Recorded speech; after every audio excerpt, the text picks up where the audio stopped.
Welcome back to Footnotes Folly and to Josephus. I am Pemberton. This is part 9. Caesar has divided Herod's dominions among his sons, but Archelaus rules so badly that he is at last banished, and his portion of Judea is reduced into a Roman province under a procurator. That change sparks the rising of Judas of Galilee, who teaches that to pay tribute to Rome is slavery. Then Josephus halts the march of events to set before us the three philosophies of the Jews, the Pharisees, the Sadducees, and the austere, secretive Essenes, whose discipline he describes at famous length. We return to history with the death of Salome, the building of new cities, and the first Roman governors, including a hard man named Pontius Pilate. Let us continue. Archelaus' part of Judea was now reduced to a Roman province, and Coponius, a Roman of the equestrian order, was sent as procurator. Caesar placed in his hands the power of life and death.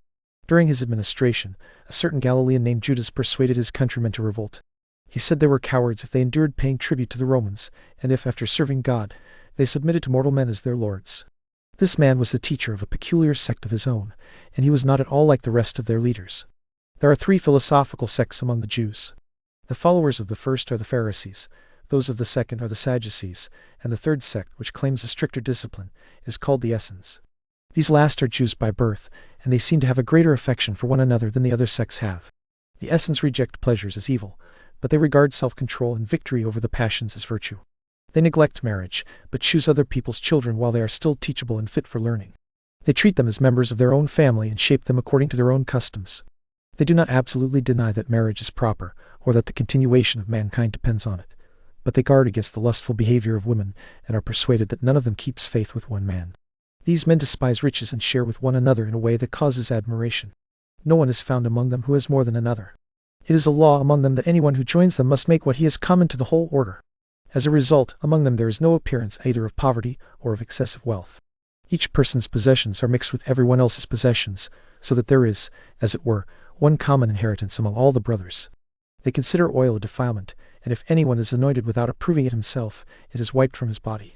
They think it good to be sweaty, and also to be clothed in white garments. They have stewards appointed to take care of their common affairs. None of these stewards has any separate business for any individual, but only what serves the needs of them all. They have no single fixed city, but many of them live in every city. If any member of their sect comes from elsewhere, everything they have is open to him just as if it were his own. They go in among people they have never known before as if they had long been acquainted with them. For this reason they carry nothing at all with them when they travel to distant places, though they do carry weapons because of thieves. Accordingly, in every city where they live, someone is specially appointed to care for strangers, and to provide them with garments and other necessities. The way they dress and care for their bodies is like that of children who are afraid of their masters. They do not allow a change of garments or shoes until the old ones are first torn apart or worn out by time. They do not buy or sell anything among themselves. That each gives what he has to anyone who needs it, and receives from him in return whatever may be useful for himself.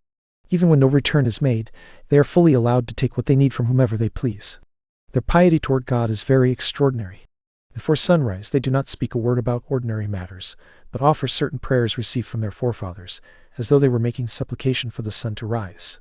After this, each of them is sent away by their curators to practice whatever trades they know, and they labor at them with great diligence until the 5th hour. Then they gather together again in one place. After clothing themselves in white veils, they bathe their bodies in cold water. When this purification is over, they all meet together in an apartment of their own, into which no one from another sect is permitted to enter. In a purified state they go into the dining room as though entering a holy temple, and quietly sit down.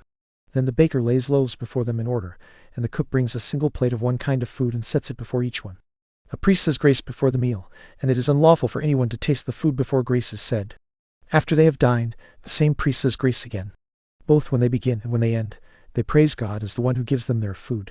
Afterward they lay aside their white garments and return to their labors until evening. Then they come home to supper in the same manner. If there are strangers present, they sit down with them. No shouting or disturbance ever pollutes their house. Instead, they give each person permission to speak in his turn. To outsiders, this silence maintained in their house appears like some awe-inspiring mystery. Its cause is the constant sobriety they practice, and the fixed measure of food and drink allotted to them, which is fully sufficient for them. In other matters they do nothing except according to the commands of their curators. Only 2 things are done among them by each person's own free will, helping those who need it, and showing mercy. They are permitted of their own accord to assist deserving people when they are in need, and to give food to those in distress. But they cannot give anything to their own relatives without the curators. They distribute their anger justly and restrain their passion. They are distinguished for faithfulness, and are ministers of peace.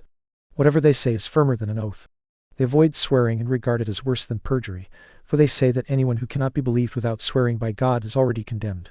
They also take great pains in studying the writings of the ancients, selecting from them what is most useful for the soul and body.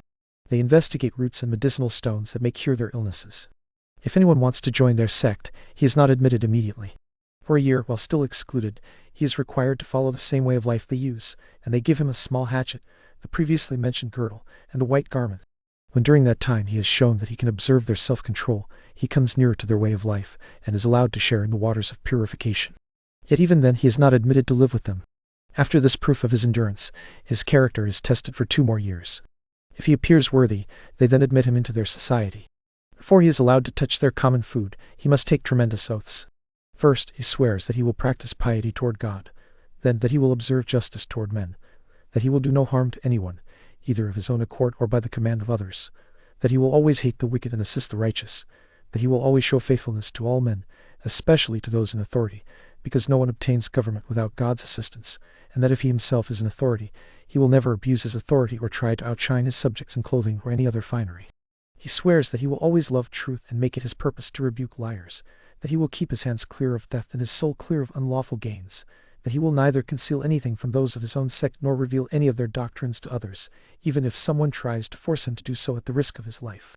Moreover, he swears that he will communicate their doctrines to no one except exactly as he received them, that he will abstain from robbery, and that he will equally preserve the books belonging to their sect and the names of the angels or messengers. These are the oaths by which they bind their proselytes to themselves. Those who are caught in any serious sins are cast out of their society. A man who is separated in this way often dies miserably. Because he is bound by the oath he has taken, and by the customs he has entered into, he is not free to eat food he finds elsewhere. He is forced to eat grass, and to waste his body with hunger until he perishes. For this reason, out of compassion, they receive many such men back when they are at their last gasp, thinking that the miseries they have endured up to the very edge of death are sufficient punishment for the sins they committed. In the judgments they give, they are extremely exact and just. They do not pass sentence by the votes of a court numbering fewer than 100, and whatever is determined by that number cannot be changed. After God himself, what they honor most is the name of their legislator, Moses. If anyone blasphemes him, he is punished with death. They also think it good to obey their elders and the majority. Accordingly, if 10 of them are sitting together, none of them will speak while the other 9 object. They avoid spitting in the middle of the group or on the right side. They are stricter than any other Jews in resting from work on the 7th day. They not only prepare their food the day before, so they will not need to kindle a fire on that day, but they will not move any vessel from its place or go to stool on that day. On other days they dig a small pit a foot deep with a paddle, the kind of hatchet given to them when they are first admitted. Covering themselves around with their garments so as not to offend the divine rays of light, they ease themselves into that pit, and afterward put the dug-out earth back into it. They do this only in the more lowly places chosen for the purpose. Although this relief of the body is natural, it is a rule with them to wash themselves afterward, as though it defiled them. After the time of their preparatory trial is over, they are divided into 4 classes. The juniors are so far inferior to the seniors that if the seniors are touched by the juniors, they must wash themselves as though they had mingled with the company of a foreigner. They are also long-lived, so that many of them live more than 100 years, because of the simplicity of their diet, and as I think, also because of the regular way of life they observe. They despise the miseries of life, and by the generosity of their minds, rise above pain. As for death, if it will bring them glory, they regard it as better than living forever.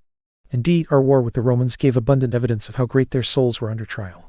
Though they were tortured and twisted, burned and torn to pieces, and put through every kind of instrument of torment so that they might be forced either to blaspheme their legislator, or to eat what was forbidden them, they could not be made to do either. They would not even flatter their tormentors or shed a tear. Instead they smiled in the midst of their pains, laughed to scorn those who inflicted the torments, and gave up their souls with great eagerness, expecting to receive them again. Their doctrine is this: bodies are corruptible, and the matter they are made from does not last. Souls, however, are immortal and continue forever. They come from the most subtle air and are joined to their bodies, as if to prisons, into which they are drawn by a certain natural attraction. But when they are set free from the bonds of the flesh, they rejoice as though released from long slavery, and they rise upward. This resembles the opinions of the Greeks, who say that good souls have their dwelling places beyond the ocean, in a region not oppressed by storms of rain or snow, or by intense heat, but refreshed by the gentle breath of a west wind that continually blows from the ocean. Bad souls, however, they assign to a dark and stormy den full of punishments that never cease. Indeed, the Greeks seem to me to have followed the same idea when they assign the islands of the blessed to their brave men, whom they call heroes and demigods, and assign the souls of the wicked to the region of the ungodly in Hades. Their fables say that certain people, such as Sisyphus, Tantalus, Ixion, and Titius, are punished there. This is built on the first supposition that souls are immortal. From that belief come exhortations to virtue and warnings against wickedness. Good men are improved in the conduct of their lives by the hope of reward after death, and the strong inclinations of bad men toward vice are restrained by their fear and expectation that, even if they remain hidden in this life, they will suffer immortal punishment after death. These are the divine doctrines of the essence about the soul, and they lay an unavoidable bait for anyone who has once had a taste of their philosophy. There are also some among them who undertake to foretell things to come. They do this by reading the holy books, using several kinds of purification, and being constantly familiar with the sayings of the prophets. It is only seldom that they miss in their predictions. There is, moreover, another order of essence. They agree with the rest in their way of life customs and laws, but differ from them about marriage. They think that by not marrying, men cut off the principal part of human life, which is the prospect of succession. Rather, they believe that if all men held the same opinion, the whole human race would fail. However, they test their spouses for 3 years. If they find that the women have had their natural purgations 3 times as signs that they are likely to be fruitful, then they actually marry them. But they do not have intercourse with their wives when they are pregnant, showing that they do not marry for the sake of pleasure, but for the sake of posterity. The women go into the baths with some of their garments on, just as the men do with something girded around them. These are the customs of this order of essence. As for the 2 other orders first mentioned, the Pharisees are considered the most skillful in the exact explanation of their laws, and they lead the first sect. They ascribe everything to fate, or providence, and to God, yet they still allow that doing what is right, or doing the opposite, lies chiefly within the power of men, although fate cooperates in every action. They say that all souls are incorruptible, but that only the souls of good men pass into other bodies, while the souls of bad men are subject to eternal punishment. The Sadducees make up the second order. They remove fate entirely and suppose that God is not concerned with whether we do or do not do evil. They say that doing good or evil is left to men's own choice, and that either one belongs so fully to each person that they may act as they please. They also remove the belief that the soul lasts forever, and they deny punishments and rewards in Hades. Moreover, the Pharisees are friendly to one another and favor concord and regard for the public. But the behavior of the Sadducees toward one another is in some measure wild, and their dealings even with those of their own party are as harsh as if they were strangers. This is what I had to say about the philosophical sects among the Jews. Now that the Ethnarchy of Archelaus had become a Roman province, the other sons of Herod, Philip and the Herod who was called Antipas, each took up the administration of his own tetrarchy. When Salome died, she left her toparchy Jamriga, and also her plantation of palm trees at Phasaelis to Julia, the wife of Augustus. When the Roman Empire passed to Tiberius, the son of Julia, after the death of Augustus, who had reigned 7 years, 6 months, and 2 days, both Herod and Philip continued in their tetrarchies. Philip built the city of Caesarea at the fountains of Jordan in the region of Peneus, and also the city of Julias in Lower Gaulonitis. Herod built the city of Tiberias in Galilee, and in Perea, beyond Jordan, another city also called Julias. Pilate, whom Tiberius sent as procurator into Judea, sent into Jerusalem by night those images of Caesar called ensigns. When day came, this caused a very great disturbance among the Jews. Those who were near the ensigns were astonished at the sight, seeing them as signs that their laws had been trampled underfoot, since those laws do not permit any kind of image to be brought into the city. Besides the indignation of the citizens themselves at this action, a vast number of people came running from the country. They went zealously to Pilate at Caesarea and begged him to remove the ensigns from Jerusalem, and to preserve their ancient laws inviolate. When Pilate denied their request, they fell prostrate on the ground and remained motionless in that position for 5 days and as many nights.